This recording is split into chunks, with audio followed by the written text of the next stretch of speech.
ভারতের উত্তর পূর্বাঞ্চলে বসবাসকারী খাসি সম্প্রদায় মূলত মেঘালয়ের বাসিন্দা।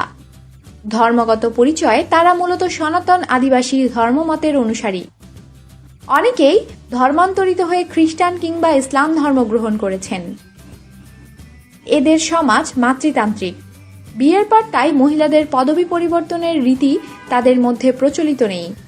এ সম্প্রদায়ের সন্তানরাও তাদের নামের পরে মায়ের পদবিটি ব্যবহার করেন, বাবার নয়। উত্তরাধিকার সূত্রে প্রাপ্ত সম্পত্তিতে পুত্র সন্তানের তুলনায় কন্যা সন্তানের অধিকার এখানে বেশি। কোনো সম্পত্তির উত্তরাধিকার নিয়ে সমস্যা দেখা দিলে ছোট মেয়েই যাবতীয় সম্পত্তির অধিকারী হন। সবচেয়ে বৈপ্লবিক ঠেকবে খাসিদের বিবাহ বিচ্ছেদ রীতি। পরিবারের মধ্যস্থতায় বিয়ে অর্থাৎ অ্যারেঞ্জড ম্যারেজ খাসিদের মধ্যে প্রচলিত নেই বললেই চলে। ছেলেমেয়েরা নিজেরাই নিজেদের জীবনসঙ্গী বা সঙ্গিনীকে বেছে নেন।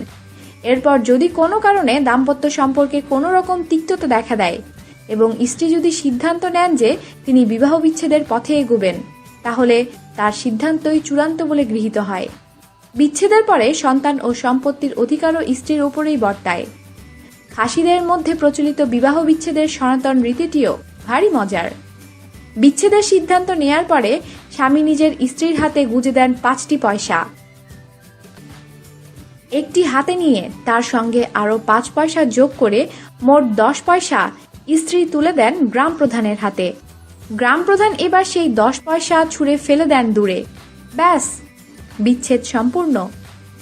আধুনিক খাসি তরুণ তরুণীরা অবশ্য অনেকেই এই সনাতন রীতি মেনে চলেন না। তারা বিবাহ বিচ্ছেদ ঘটিত সমস্যা আদালতেই মিটিয়ে নেয়ার পক্ষপাতী। কিন্তু সনাতন খাসি সমাজ যে ব্যতিক্রমী স্বাধীনতা দিয়েছে নারীকে, সেই ধারাই তারা বজায় রাখার চেষ্টা করেন। আমাদের সাথেই থাকুন আর অবশ্যই সাবস্ক্রাইব করুন।